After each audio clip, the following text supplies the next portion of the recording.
Acelera a ambição com o novo Cupra Formentor Special Edition.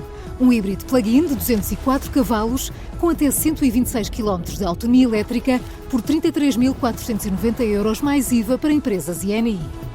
Saiba mais em cupraofficial.pt.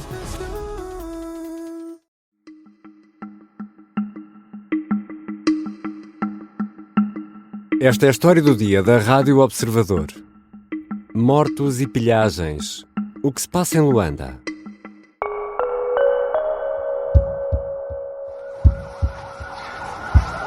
Pessoal, o grupo 2 está invadindo. Olha aí, pessoal, meu Deus. Pessoal, está do grupo 2. Está invadindo a loja do grupo 2. Este é um entre dezenas de vídeos partilhados nas redes sociais que documentam os tumultos na Grande Luanda por estes dias. Um protesto contra os preços dos combustíveis degenerou em pilhagens, barricadas, confrontos e há até registro de mortos na capital angolana.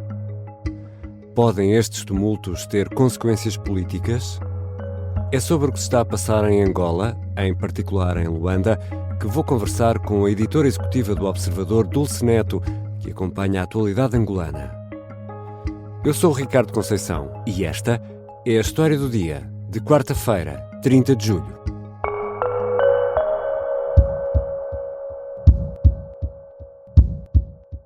Bem-vinda, Dulce. Olá, Ricardo. Dulce, vamos ao início desta história, que é importante para perceber o resto. Isto é uma greve de taxistas, é isso? Sim, a Associação Nacional dos Taxistas de Angola, que tem um nome interessante, ANATA, tinha anunciado há mais de 20 dias uma greve pacífica entre 28 e 30 de julho, com um lema muito interessante que era "Fica em casa". Para quê? Para protestar contra a retirada dos subsídios aos combustíveis. Isto é importante perceber que isto não são taxistas como nós estamos habituados a conhecer em Portugal, não é? Eles também são chamados os azuis e brancos, os candongueiros ou AIACE, por isso são aquelas carrinhas que levam dezenas de pessoas, são considerados, na verdade, transportes coletivos, ou então os capapata, que é uma espécie de tuk-tuk que levam meia dúzia de pessoas, etc. Ora bem, para a mobilidade da maioria dos 10 milhões de habitantes de Luanda, não há alternativa a estes táxis privados. Por isso, uma greve deste meio de transporte perturba mesmo a vida de muita gente. Porquê é que eles protestam? Porque o Estado angolano deixou, em parte, de subsidiar o gasóleo para já. Isto faz parte de uma política do governo de eliminar gradualmente os subsídios aos combustíveis para conter o déficit das contas públicas. E o preço subiu de 300 para 400 kwanzas, o preço do litro do gasóleo, ou seja, de 28 para 37 cêntimos de euro, mais ou menos, subiu cerca de 10 cêntimos. Isto a nós parece-nos pouco. Exato, para nós parece não é muito, não é? Pois é, mas para um país em crise económica há vários anos, que tem registrado um aumento do custo de vida incrível, a inflação a subir, o preço da cesta básica a aumentar e os salários a não subirem, há muitos relatos de fome real, muitos relatos. Isto foi a gota d'água, não é? Para os taxistas isto é incomportável e só um pormenor é que a Agência Nacional de Transportes Terrestres aumentou o preço dos táxis. São eles que determinam o preço dos táxis. Passou para o dobro.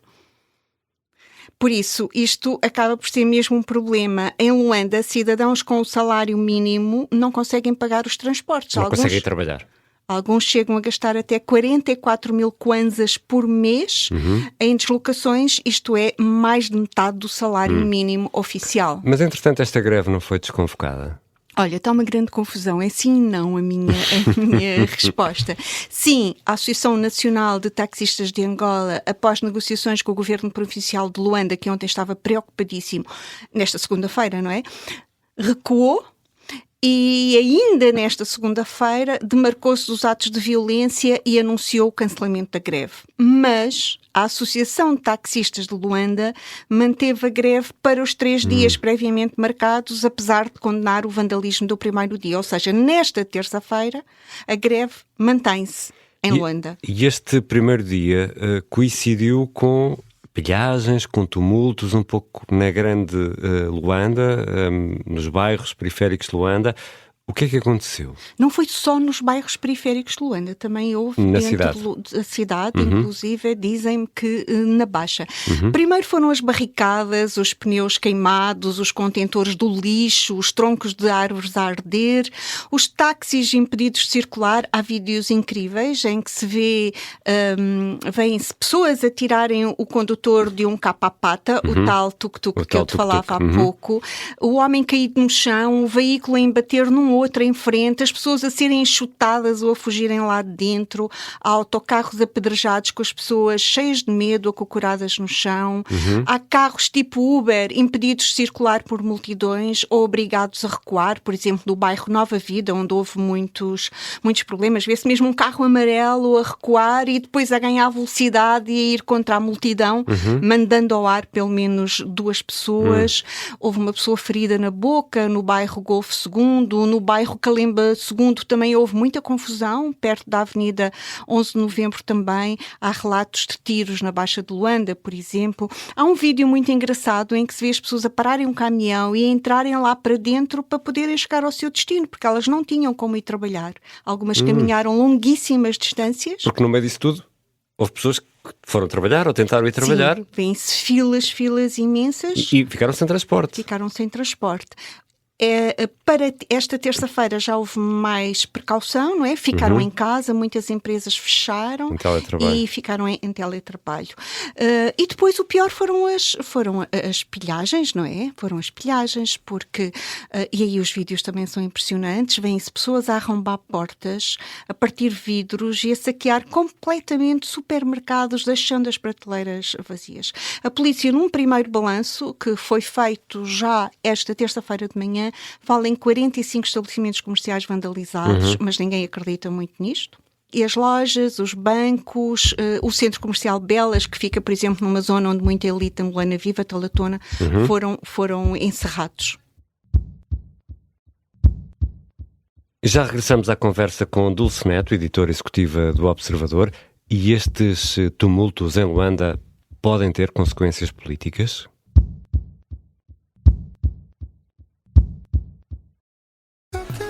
Acelera a ambição com o novo Cupra Formentor Special Edition. Um híbrido plug-in de 204 cavalos com até 126 km de autonomia elétrica por 33.490 € mais IVA para empresas e ENI. Saiba mais em cupraofficial.pt.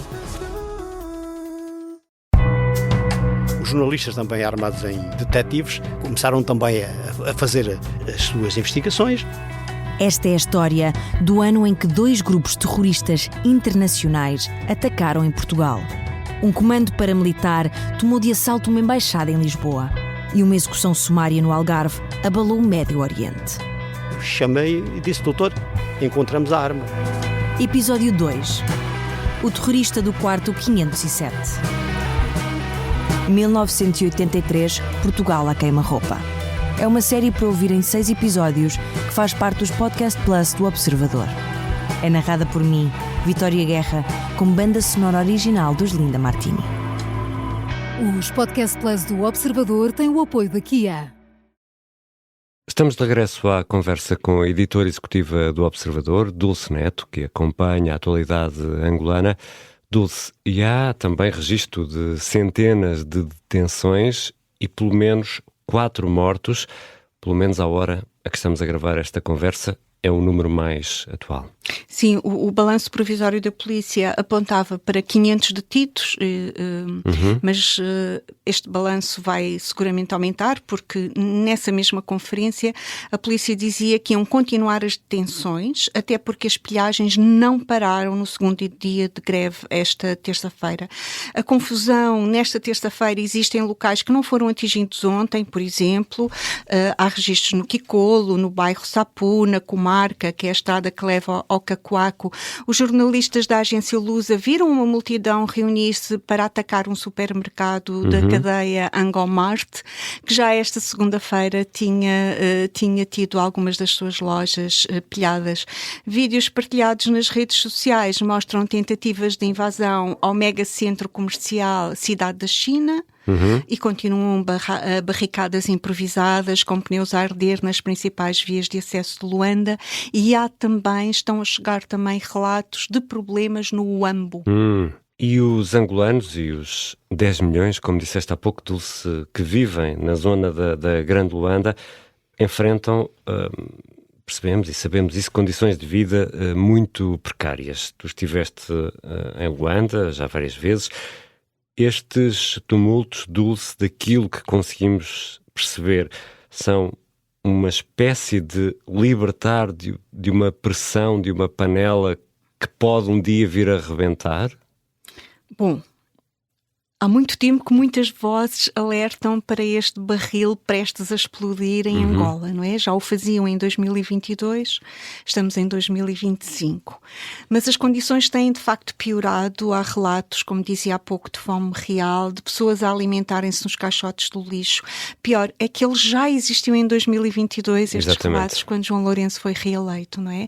E pior ainda é o contraste em que o que muitos dos que vivem nas ruas sentem em relação a alguns que vivem no Palácio. Aliás, Rafael Marques referia isso na segunda-feira, no dia da greve, num texto muito interessante que dizia: o povo marcha e o presidente voa. Ele é jornalista e ativista. Sim, recusou ser condecorado pela presidência angolana com a medalha dos 50 anos de independência. Ele escrevia que João Lourenço continua a fazer viagens dispendiosas. Ele dizia que, apesar da crise interna, o presidente mantinha uma agenda externa imparável de voltas ao mundo, utilizando aviões VIP, que ele falava mesmo do custo. Ele dizia que cujo custo por hora pode ultrapassar os $74 mil, e sempre acompanhado de um séquito de mais de 100 pessoas.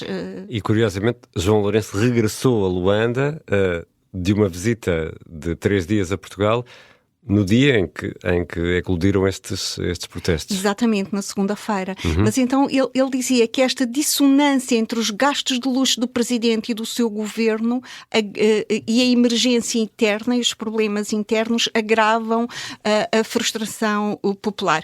Por outro lado, muitos receiam o efeito mimético do que se passou em Moçambique no final do ano passado e que a qualquer momento pode regressar, mas diga-se em abono da verdade que tanto quanto se sabe até agora, a polícia angolana teve uma atitude muito diferente da polícia moçambicana, uma ação muito mais controlada, muito mais contida, muito menos violenta do que a moçambicana. Mas esta greve, estes tumultos, são fruto de algum tipo de organização, ou é uma situação um pouco mais improvisada, resultado dos tempos? É uma coincidência no tempo? São as duas coisas, não é? Começam por ser organizados e depois descontrolam-se, como se viu esta semana. Eu creio que é um pouco imprevisível saber o que é que acontece, porque no sábado, por exemplo, houve um protesto contra a subida do custo de vida, do gasóleo e dos transportes, mas também pela libertação do ativista Osvaldo Carrolo, e foi organizado pela sociedade civil e não se verificou nada disto, não é? E a grande pergunta, Dulce, que vamos sempre fazendo nestas situações, é se isto pode ter alguma consequência política ou não em Angola. A ver, vamos. Ainda estamos longe das próximas eleições gerais, previstas para 2027. Não se sabe quando haverá eleições autárquicas. Tem havido pressão para ocorrerem em 2025. As primeiras. Exato. Em Angola. Que nunca houve, não é? Mas parece-me completamente irreal. Ainda há pouco, antes de viajar para Portugal, na semana passada, João Lourenço dizia que o processo estava empancado, digamos assim, na Assembleia Nacional, e não me pareceu que houvesse ali muita vontade de o MPLA, de que ele é líder e que é o partido no poder e que está em maioria na Assembleia Nacional, estivesse a mover-se rapidamente para desbloquear esta questão. Consequências políticas. O principal líder da oposição, Adalberto Costa Júnior, foi muito equilibrado na segunda-feira a reagir aos protestos e às pilhagens que ele condenou. O Bloco Democrático, que se colocou ao lado dos taxistas, também. Mas, curiosamente, esta terça-feira, um candidato que se autopropôs às eleições presidenciais, Higino Carneiro, que é um dos homens fortes do anterior presidente de Angola, José Eduardo dos Santos, já não me pareceu tão prudente. Ele deu muita força aos jovens que manifestam nas ruas. É verdade que referiu que devem ocorrer com respeito ao próximo, às normas de convivência, mas não condenou as pilhagens, os saques, o vandalismo, assim, de uma maneira muito clara. E, curiosamente, se me permites, Isabel dos Santos, que de vez em quando aparece com alguma pretensão, ou alguns dizem que ela tem essa pretensão à presidência da República, não perdeu tempo também na segunda-feira a publicar um vídeo do caos. E que vídeo era esse? Exato. Era um grupo de jovens a incendiar um cartaz de João Lourenço. Obrigado, Dulce. Obrigada eu. Dulce Neto é editora executiva do Observador e acompanha a atualidade angolana. Ficam ainda alguns destaques para esta quarta-feira. Em Kiev, na Ucrânia, há a manifestação pela reposição da independência das agências anticorrupção. Volodymyr Zelensky retirou a autonomia em nome da defesa contra a influência russa a estas agências, o que levou milhares de ucranianos à rua em protesto contra o presidente. Quando venceu as eleições, Zelensky prometia atacar a corrupção na Ucrânia. Por cá, às 20h30 da noite, reúne-se o Conselho Nacional do CDS em Lisboa para discutir e aprovar acordos de coligação para as autárquicas. E no Mercado do Bolhão, no Porto, há uma maratona de piano sem parar, isto para dar as boas-vindas ao Piano Fest, que começa no dia 1 e se prolonga até dia 12 de agosto no Porto. E nesta quarta-feira assinala-se o Dia Internacional da Amizade ou o Dia Internacional do Amigo, não confundir com o Dia dos Amigos nos Açores. Este é um dia internacional e é sempre bom celebrar os amigos. Esta foi a história do dia. A sonoplastia é do Bernardo Almeida, a música do genérico é do João Ribeiro. Eu sou o Ricardo Conceição. Até amanhã. Acelera a ambição com o novo Cupra Formentor Special Edition. Um híbrido plug-in de 204 cavalos com até 126 km de autonomia elétrica por 33.490 € mais IVA para empresas INI. Saiba mais em cupraofficial.pt.